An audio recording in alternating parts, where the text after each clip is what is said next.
Olá, companheiro!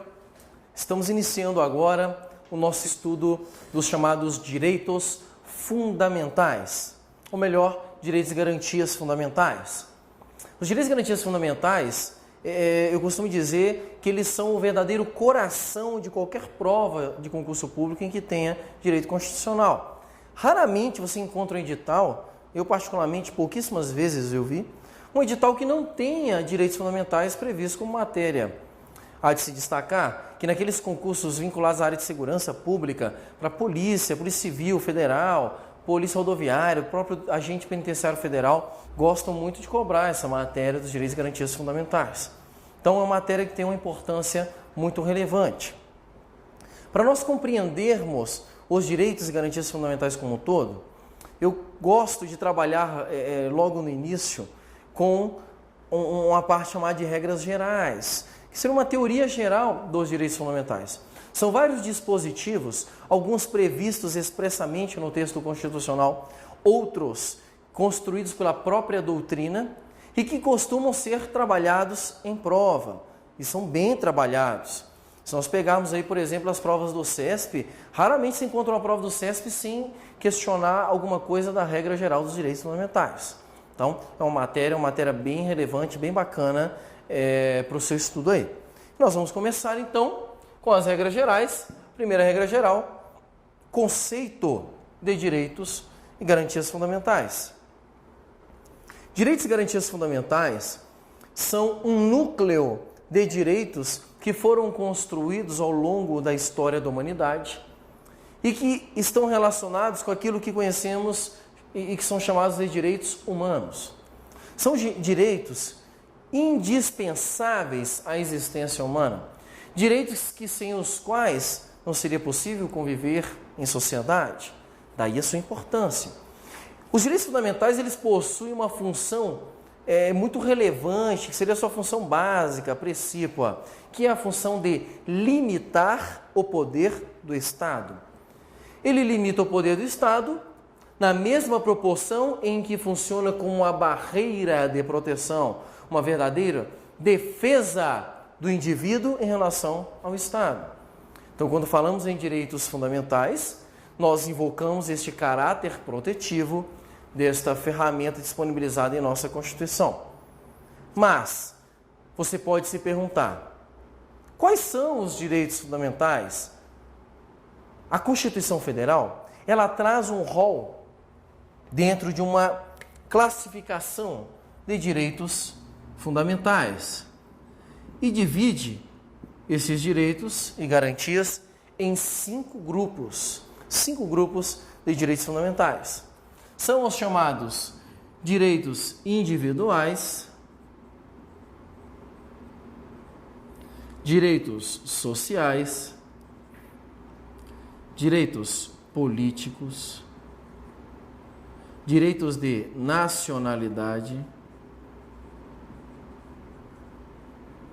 e os partidos políticos.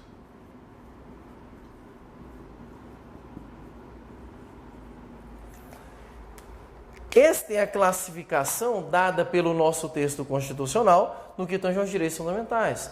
Eles estão divididos nesses 5 grupos. Nós encontraremos, então, a partir aí do artigo 5º da Constituição, os direitos individuais, sociais, direitos políticos, direitos de nacionalidade e os partidos políticos.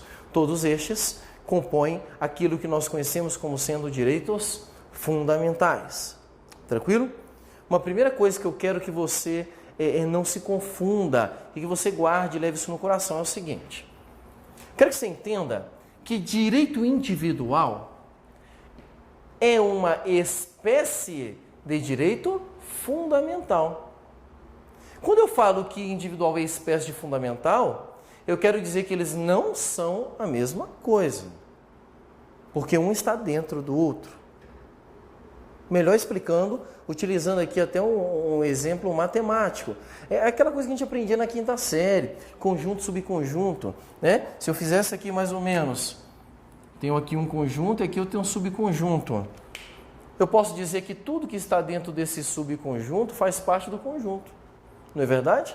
Mas nem tudo que está no conjunto é ou faz parte do subconjunto. trazendo para a realidade do direito constitucional. Eu te pergunto, todo direito individual é um direito fundamental? O que você acha? Lógico que é. Todo direito individual é um direito fundamental, porque direito individual é uma espécie de direito fundamental. Mas eu te faço uma segunda pergunta. Todo o direito fundamental é um direito individual?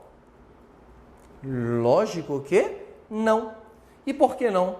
Porque jamais um gênero, que é um conjunto, vai caber dentro de uma espécie, que é um subconjunto. Então, essa relação é uma relação importante e que deve ser entendida logo agora no início da matéria, porque ela pode ser utilizada, pode ser necessária essa compreensão mais tarde. Perfeito? Meu amigo, esta classificação dada pela Constituição para exemplificar os direitos fundamentais, ela é chamada pela doutrina de conceito formal dos direitos fundamentais. Conceito formal. E por que formal? Porque é o que está previsto dentro da forma, dentro da Constituição. Conceito formal é o que está dizendo na Constituição que seja direito fundamental.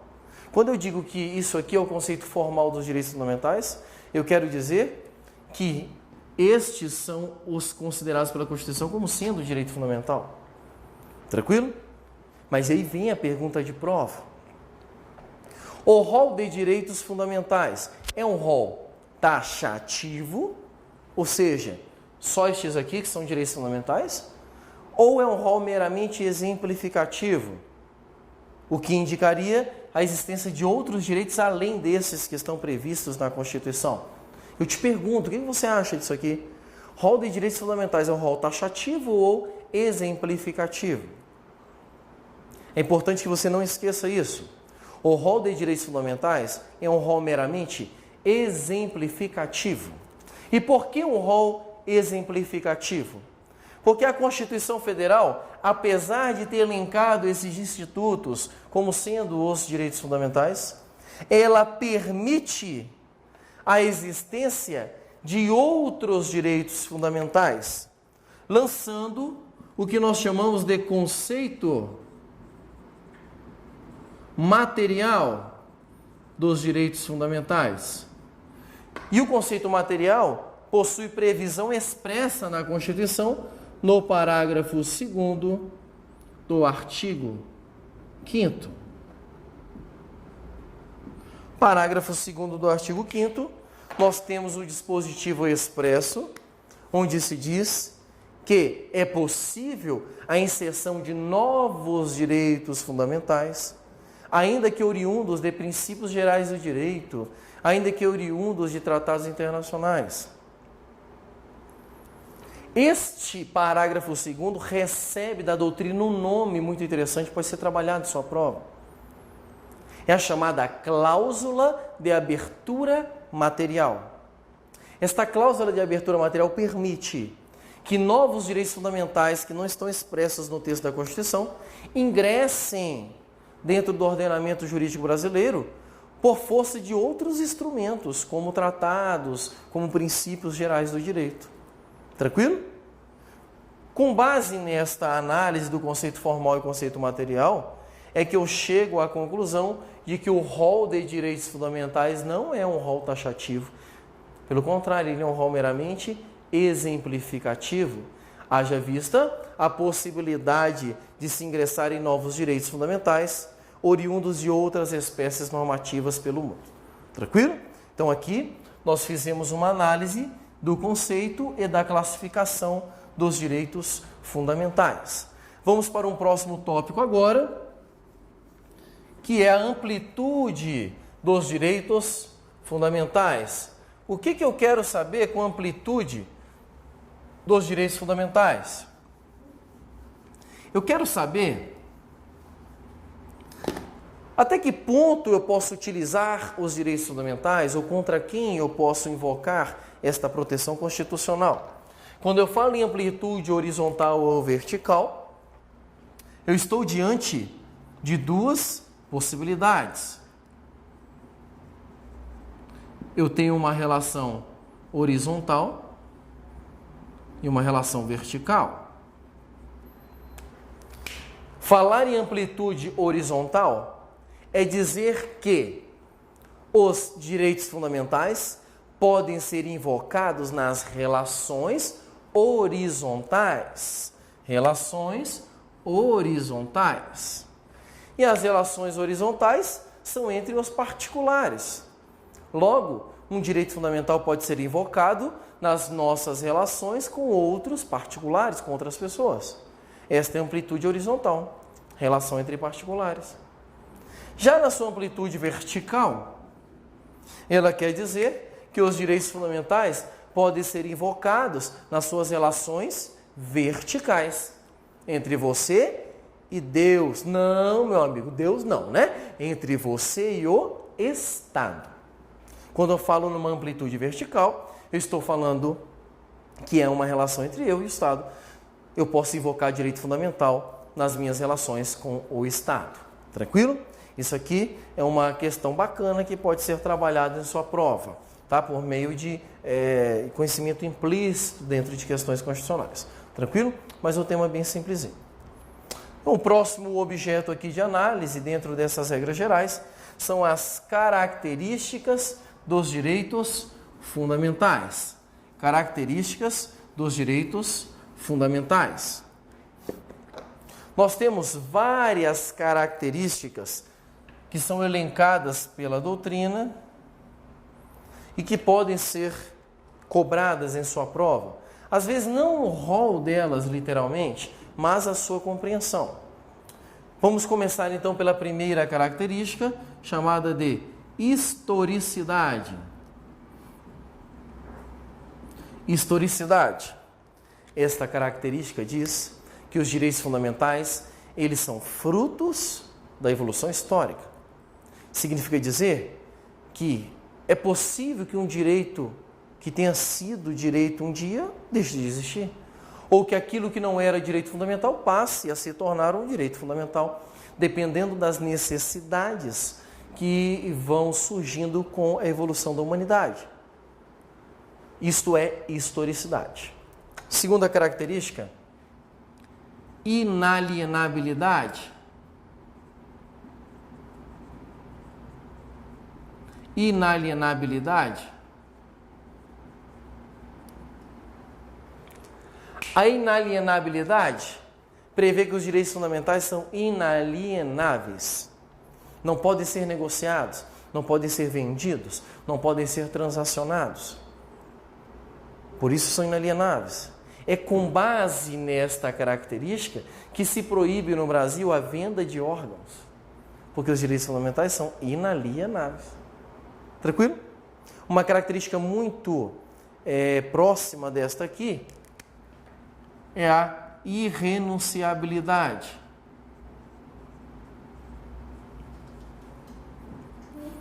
Irrenunciabilidade, que diz que os direitos fundamentais não podem ser renunciados. Eu não posso abrir mão do direito fundamental para sempre, eu não posso renunciar.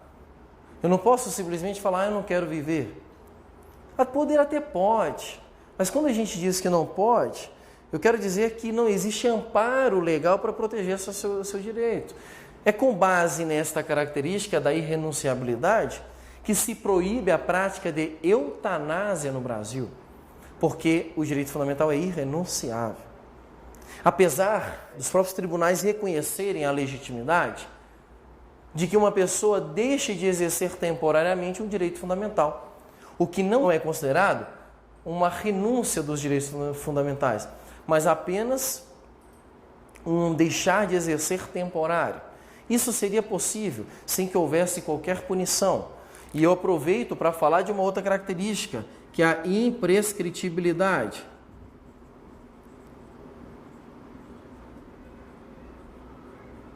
A imprescritibilidade, ela caminha junto com essas outras duas, por quê?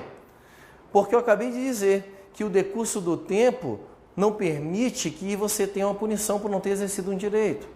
A regra da imprescritibilidade é que os direitos fundamentais não prescrevem, não se sujeitam a prazos de prescrição. Mas, Daniel, eu nunca estudei direito na minha vida e não tenho ideia o que você está falando. O que é prescrição?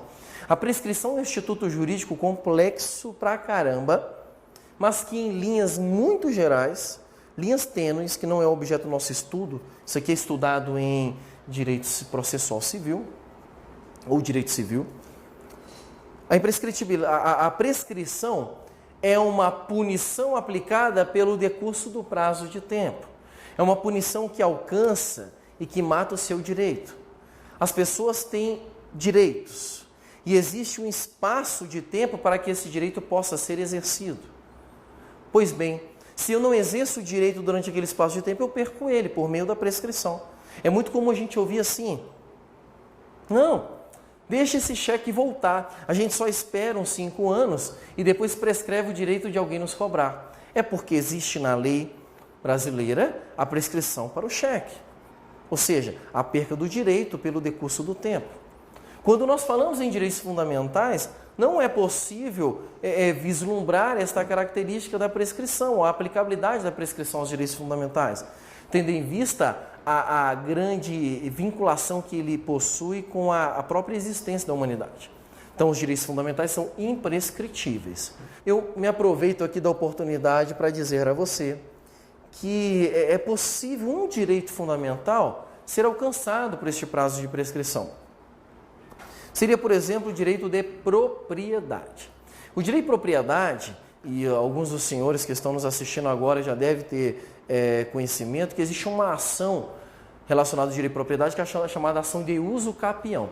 E essa ação permite que você tome a propriedade de outra pessoa simplesmente pelo fato dessa pessoa durante anos deixar aquela propriedade abandonada.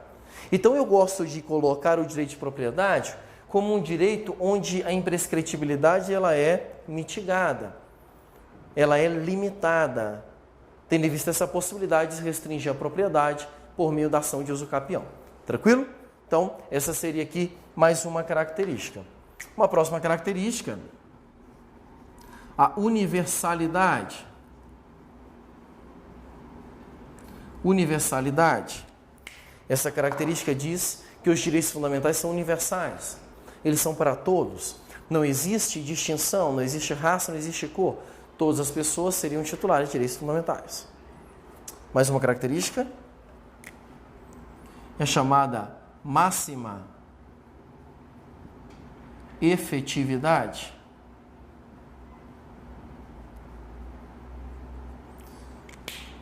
Essa característica aqui, ela na verdade é uma imposição ao Estado, no sentido de que o Estado deve dar a máxima efetividade possível aos direitos fundamentais, deve ser garantido da melhor forma possível.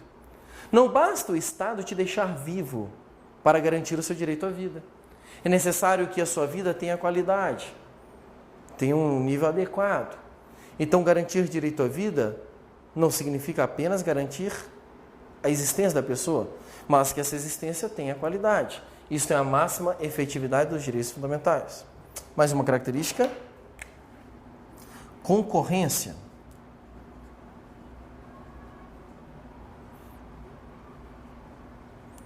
Essa característica aqui é uma característica relevante, que diz que os direitos fundamentais concorrem uns com os outros, o que permite que eu usufrua de vários direitos ao mesmo tempo. Eu não preciso abandonar um direito fundamental para exercer outro, porque eles são concorrentes, sem que se anulem. Tranquilo? Mais uma característica: complementariedade.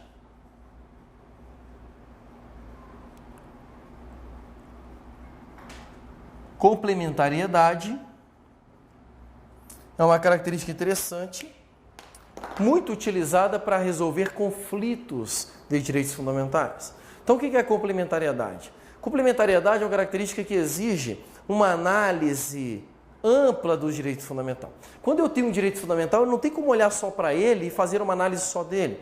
É necessário colocá-lo dentro de um contexto. Utilizar a complementariedade como característica é utilizar todas as normas gerais de direito e equipará-la a um direito fundamental. Isso é muito comum nos conflitos entre direitos fundamentais. Se eu te perguntasse assim, qual direito fundamental é o direito mais importante? Direito à intimidade ou direito à informação? O que você me responderia? Alguns responderiam direito à informação, outros responderiam direito à intimidade. Mas vislumbremos o seguinte exemplo. Imaginemos determinada pessoa, vamos pegar uma autoridade pública com todo respeito, mas vamos imaginar um presidente da República descendo na rampa do Palácio do Planalto com seu cônjuge ali, com seu marido ou com sua esposa. E ele está descendo ali, saindo de um dia de trabalho. Um fotógrafo tira foto, registra a foto do presidente com sua esposa, descendo aquela rampa, e essa foto é espalhada por todos os jornais do país.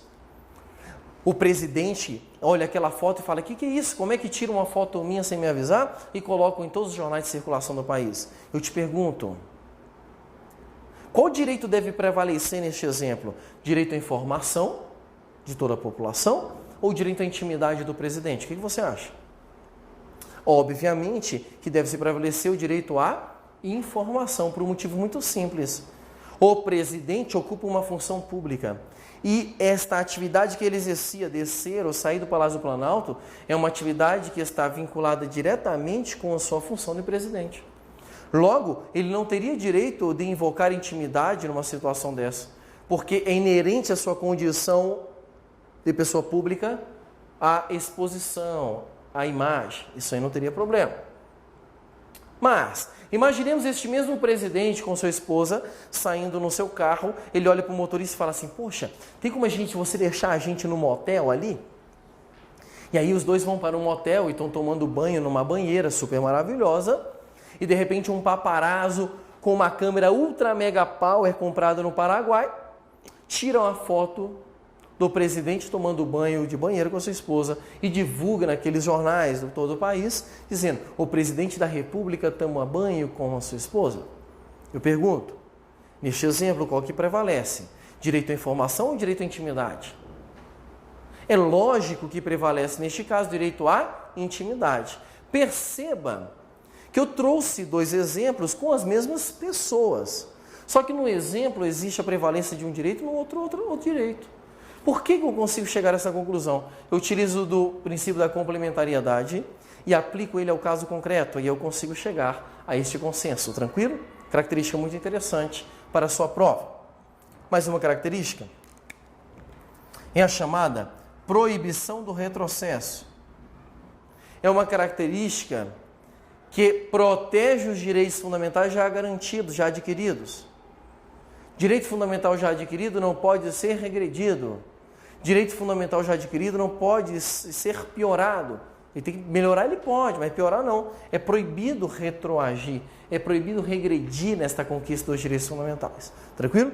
Por isso, proibição do retrocesso. Nós temos duas características, até porque não cabe nesse esqueminha que eu fiz, eu jogo elas aqui do lado, jogos com uma cor diferente. Primeiro, a limitabilidade. Limitabilidade. Os direitos fundamentais são limitados. Eu quero que você guarde isso na sua mente e leve isso para a sua prova. Não existe direito fundamental absoluto. Os direitos fundamentais, eles são todos relativos, são limitados. Outro nome que pode aparecer na sua prova para essa característica é a relatividade. Aí você pode olhar, mas Daniel, eu já li um livro que dizia que existe direito fundamental absoluto. Eu concordo com você que eu também já li livro que tem dizendo que existe direito fundamental absoluto. Só que esta informação não é a melhor informação para a sua prova de concurso. Para este nível de concurso que você está se preparando. Possivelmente, num concurso onde existe uma complexidade jurídica maior, como o concurso da carreira jurídica, das defensorias, você possa explorar essa questão do caráter absoluto, de existir um ou não. Mas, para a sua prova que você está se preparando conosco, limitabilidade é característica essencial. Os direitos fundamentais são relativos, ok? Mais uma característica, também com a devida importância destinada à limitabilidade, que é a chamada não taxatividade. Não taxatividade. Esta característica aqui da não taxatividade prega a ideia de que os direitos fundamentais não são um rol taxativo. Isso já foi visto, inclusive. Direito fundamental não é um rol taxativo, é um rol meramente exemplificativo. E por que isso? Por causa da cláusula de abertura material existente no parágrafo 2º do artigo 5º, que já analisamos agora há pouco. Então, se cai na sua prova uma pergunta simples, olha, o rol de direitos fundamentais é um rol exaustivo, um rol taxativo, você tem que marcar errado. Não é rol exaustivo, não é rol taxativo. Os direitos fundamentais são um rol exemplificativo. Ele permite a existência de novos direitos, ainda que não previstos no texto da Constituição Federal. Tranquilo? Então, esta aqui é uma característica muito bacana. Estas duas são duas características bacanas para serem trabalhadas em prova. E eu sugiro uma compreensão delas. Raramente eu vi uma vez apenas em prova perguntando se era ou não, utilizando essa nomenclatura aqui. Mas essas duas são muito cobradas em temas, elas estão subentendidas em algumas discussões que são apresentadas em provas. Então, sugiro que você tenha uma compreensão bacana sobre elas. Tranquilo? Então, nós temos aqui alguns aspectos gerais dos direitos fundamentais.